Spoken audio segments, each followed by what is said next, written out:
Hello दोस्तों, आज हम सुनने वाले हैं माता लक्ष्मी जी की पावन कथा। तो चलिए शुरू करते हैं हम आज का वीडियो। माता लक्ष्मी जी की कथा।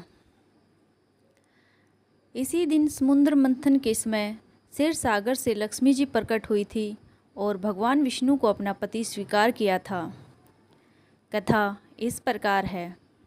एक बार भगवान शंकर के अंशभूत महर्षि दुर्वासा पृथ्वी पर विचर रहे थे। घूमते घूमते वे एक मनोहर वन में गए। वहाँ एक विद्याधर सुंदरी हाथ में पारिजात पुष्पों की माला लिए खड़ी थी। वह माला दिव्य पुष्पों की बनी थी। उसकी दिव्य गंध से समस्त वन प्रांत सुवासित हो रहा था। दुर्वासा ने विद्याधरी से वह मनोहर माला मांगी। विद्याधरी ने उन्हें आदरपूर्वक प्रणाम करके वह माला दे दी। माला देकर उन्मुक्त वेशधारी मुनि ने अपने मस्तक पर माला डाल ली और पुनः पृथ्वी पर भ्रमण करने लगे। इसी समय मुनि को देवराज इंद्र दिखाई दिए, जो मतवाले ऐरावत पर चढ़कर आ रहे थे। उनके साथ बहुत से देवता भी थे। मुनि ने अपने मस्तक पर पड़ी माला उतार कर हाथ में ले ली। उसके ऊपर भोरे गुंजार कर रहे थे। जब देवराज समीप आए तो दुर्वासा ने पागलों की तरह वह माला उनके ऊपर फेंक दी। देवराज ने उसे ऐरावत के मस्तक पर डाल दिया। ऐरावत ने उसकी तरफ गंध से आकर्षित हो सूंड से माला उतार ली और सूंघकर पृथ्वी पर फेंक दी। यह देख दुर्वासा क्रोध से जल उठे और देवराज इंद्र से इस प्रकार बोले, अरे ओ इंद्र, ऐश्वर्य के घमंड से तेरा हृदय दूषित हो गया है। तुझ पर जड़ता छा रही है, तभी तो मेरी दी हुई माला का तूने आदर नहीं किया। वह माला नहीं, श्री लक्ष्मी जी का धाम थी। माला लेकर तूने प्रणाम तक नहीं किया, इसलिए तेरे अधिकार में स्थित तीनों लोकों की लक्ष्मी शीघ्र ही अदृश्य हो जाएगी। यह शाप सुनकर देवराज इंद्र घबरा गए और तुरंत ही ऐरावत से उतरकर मुनि के चरणों में गिर पड़े। उन्होंने दुर्वासा को प्रसन्न करने की लाख चेष्टाएं की, किंतु महर्षि टस से मस न हुए। उल्टे इंद्र को फटकार कर वहां से चल दिए। इंद्र भी ऐरावत पर सवार हो अमरावती को लौट गए।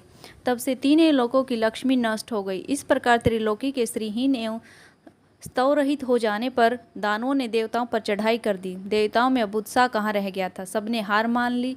फिर सभी देवता ब्रह्मा जी की शरण में गए। ब्रह्मा जी ने उन्हें भगवान विष्णु की शरण में जाने की सलाह दी तथा सबके साथ वे स्वयं भी क्षीर सागर के उत्तर तट पर गए।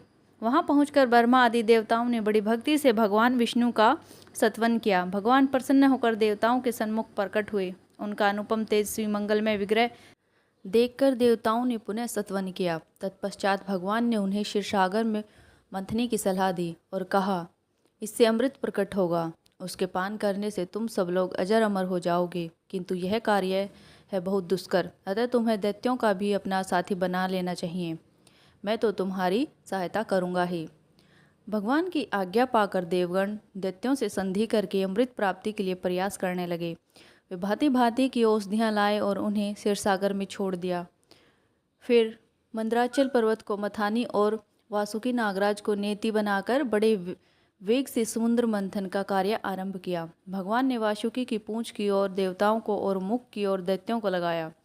मंथन करते समय वासुकी की निश्वासनी से झुलसकर सभी दैत्य निस्तेज हो गए और उसी निश्वास वायु से विक्षिप्त होकर बादल वासुकी की पूंछ की ओर बरसते थे, जिससे देवताओं की शक्ति बढ़ती गई। भक्त वत्सल भगवान विष्णु स्वयं कच्छप रूप धारण कर क्षीरसागर में घूमते हुए मंदराचल के आधार बने हुए थे।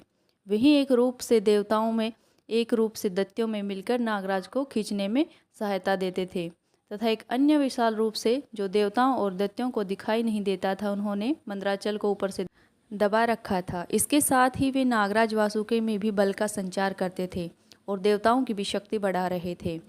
इस प्रकार मंथन करने पर क्षीरसागर से क्रमशः कामधेनु, वारुणी देवी, कल्पवृक्ष और अप्सराएं प्रकट हुई। इसके बाद चंद्रमा निकले, जिन्हें महादेव जी ने मस्तक पर धारण किया।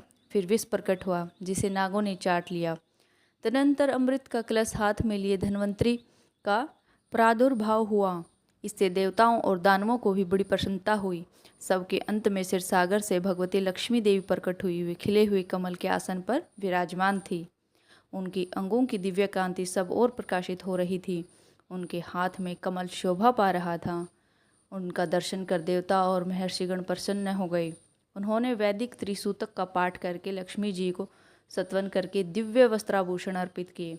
वे उन दिव्य वस्त्राभूषणों से ही विभूषित होकर सबके देखते देखते अपने सनातन स्वामी श्री विष्णु भगवान के वक्षस्थल में चली गई। भगवान को लक्ष्मी जी के साथ देखकर देवता प्रसन्न हो गए।